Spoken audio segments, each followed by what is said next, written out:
नमस्कार दोस्तों। आज के वीडियो में मैं आपको बताऊंगी कि किसी भी इंसान की जो निगाह की जांच है वो कैसे की जाती है। अगर आपने कोई भी गवर्नमेंट का एग्ज़ाम दिया है, जैसे कि आर्मी हो गई, नेवी हो गया, एयरफोर्स, पुलिस हो गया, सीपीओ हो गया, डीएमआरसी, एनटीपीसी, ये सारे एग्ज़ाम्स आपने सुने होंगे।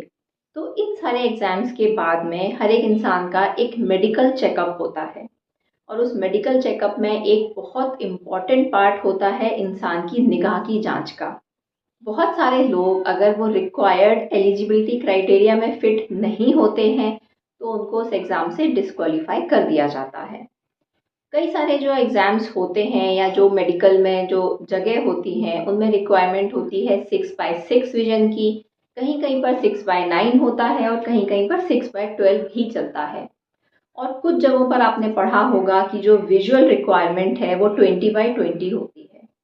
तो आज के इस वीडियो में मैं आपको समझाऊंगी कि 6x6 क्या होता है, 6x9 क्या होता है, विजन विद ग्लासेस क्या होता है, विजन विदाउट ग्लासेस क्या होता है और हम घर पर अपनी निगाह की जांच कैसे कर सकते हैं। तो आइए आज इस वीडियो में मैं डॉक्टर वल्लभी मिश्रा किसी भी इंसान की नज़र की जांच कैसे की जाती है इसके बारे में आपको जानकारी दूंगी।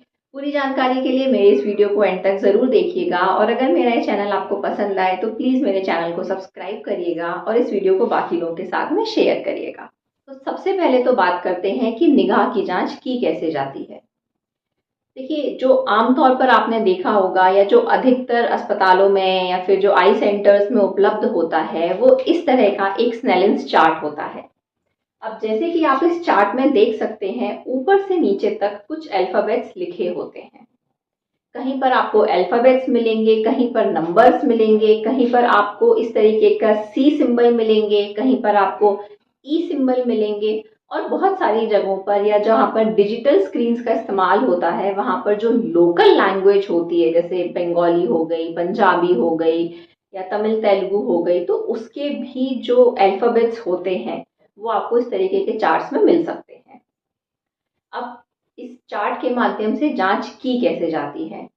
देखिए, जो एक रिक्वायर्ड प्रोटोकॉल है, जो एक स्टैंडर्ड चीज़ है वो ये है कि आपको मरीज को इस चार्ट से 6 मीटर दूरी पर खड़ा करना होता है और उसके बाद में वो मरीज उस चार्ट को ऊपर से नीचे तक पढ़ता है।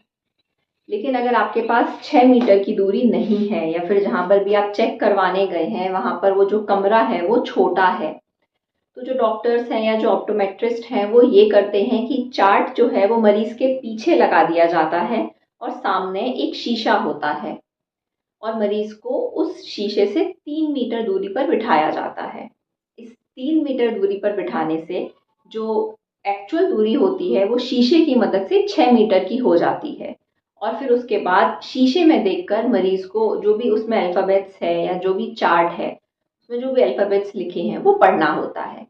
इस चार्ट को हम लोग स्नेलिंस चार्ट बोलते हैं। और भी तरीके होते हैं निगाह की जांच करने के, लेकिन जो एक स्टैंडर्ड और जो सबसे आसान तरीका होता है वो यही स्नेलिंस चार्ट होता है। अब इस चार्ट में जैसा कि आप लोग देख रहे हैं, अल्फ़ाबेट्स के अलावा नीचे कुछ नंबर भी लिखे होते हैं। अगर आपने सबसे ऊपर वाली लाइन पढ़ ली है तो आपका विजन 6x60 होता है।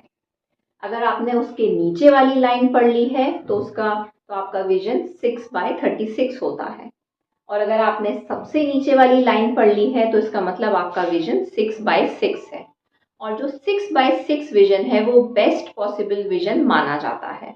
मतलब कि अगर आपने नीचे वाली लाइन पढ़ ली है तो आपका विजन बिल्कुल नॉर्मल है और आपको चश्मे की ज़रूरत नहीं है। अब क्या हम दोनों आंखें एक साथ चेक करते हैं या फिर हम एक आंख एक बार में चेक करते हैं, इसका भी एक क्राइटेरिया है। जो प्रोटोकॉल है वो ये कहता है कि पहले हम मरीज की राइट आई चेक करते हैं, उसके बाद हम उसकी लेफ्ट आई चेक करते हैं। अब जब हम राइट आई चेक करेंगे तो लेफ्ट आई को बंद करने का एक तरीका होता है। लेफ्ट आई को हम या तो एक ऑक्लूडर के माध्यम से बंद कर सकते हैं या फिर एक ट्रायल फ्रेम की मदद से बंद कर सकते हैं। ट्रायल फ्रेम मरीज को पहनने के लिए बोला जाता है और उसके सामने एक बिल्कुल काला शीशा लगा दिया जाता है। या फिर अगर आप किसी ऐसे सेटअप में जा रहे हैं, किसी एग्ज़ाम में जा रहे हैं जहाँ पर ये सब चीज़ों की सुविधाएं नहीं है, तो अधिकतर केसेस में जो आपका विजन चेक कर रहा होता है वो आपको एक आंख बंद करने के लिए बोलता है और दूसरी आंख से पढ़ने के लिए बोलता है। तो इस तरीके से तो आपकी दूर की निगाह की जांच की जाती है। फिर हम आते हैं कि जो पास की जो निगाह है, जो कि आप पढ़ने के लिए, लिखने के लिए, लैपटॉप में देखने के लिए या फिर मोबाइल में देखने के लिए इस्तेमाल करते हैं, उसकी जांच कैसे की जाती है।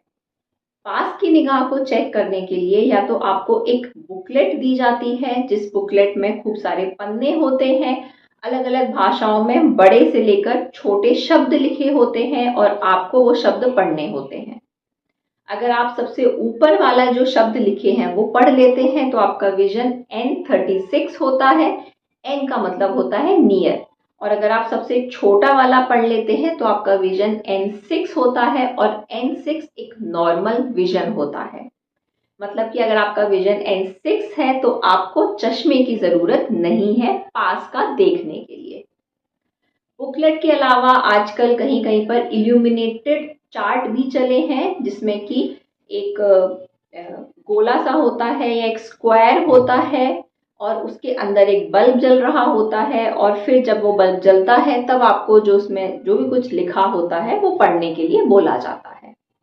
तो ये तो तरीका हुआ दूर का और पास की निगाह को चेक करने का। अब बात करते हैं कि अगर हमें ये आंखों की जांच अपने घर में करनी है तो हमें कैसा करना चाहिए। मैं नीचे डिस्क्रिप्शन बॉक्स में आपको लिंक डाल दूंगी। जो इस तरीके का स्नेलिंस चार्ट है वो आप अमेज़ॉन से बहुत आराम से ऑर्डर कर सकते हैं और ये बिल्कुल महंगा भी नहीं होता है। ये चार्ट लाकर आप एक इंची टेप की मदद से अपने घर में 6 मीटर की दूरी नाप लीजिए और उसके बाद उस चार्ट से 6 मीटर दूर पर खड़े होकर सबसे पहले तो अपनी एक आंख आप बंद करेंगे और दूसरी आंख से आप पढ़ेंगे कि आप ऊपर से लेकर नीचे तक कितनी लाइनें पढ़ पा रहे हैं। हर लाइन के या हर अल्फाबेट के नीचे लिखा होता है कि अगर आप ये पढ़ पा रहे हैं तो आपका विजन कितना है। सिमिलरली आप अपनी दूसरी आंख बंद करेंगे और सामने का जो आपका चार्ट है आप उसमें ऊपर से नीचे तक पढ़ेंगे। एक बात का खास ध्यान रखिएगा कि जब आप एक आंख बंद कर रहे हैं तो अपनी आंखों को उंगलियों से ना बंद करें, क्योंकि कई बार हम अनकॉन्शियसली भी उंगलियों से झांक के पढ़ लेते हैं। इसलिए अधिकतर ये बोला जाता है कि जब आप अपनी आंख बंद करें तो हथेली की सहायता से बंद करें, मतलब अपने पाम से बंद करें, क्योंकि आप पाम से चीटिंग नहीं कर सकते हैं। लेकिन अगर आप उसको फिंगर से बंद करेंगे तो हो सकता है हल्का फुल्का खोल कर जो चार्ट में जो लिखे अल्फाबेट्स हैं वो पढ़ लें और इससे जो आपकी विजन का जो आकलन होगा, जो एस्टिमेशन होगा, वो गलत होगा। उम्मीद है मेरा वीडियो आपको पसंद आया होगा। आंख की बीमारी के संबंध में किसी भी जानकारी के लिए आप मुझे नीचे कमेंट बॉक्स पर मैसेज कर सकते हैं। मिलते हैं अगले वीडियो में, तब तक के लिए अपना ध्यान रखिए, अपनी आंखों का ध्यान रखिए। जय हिंद।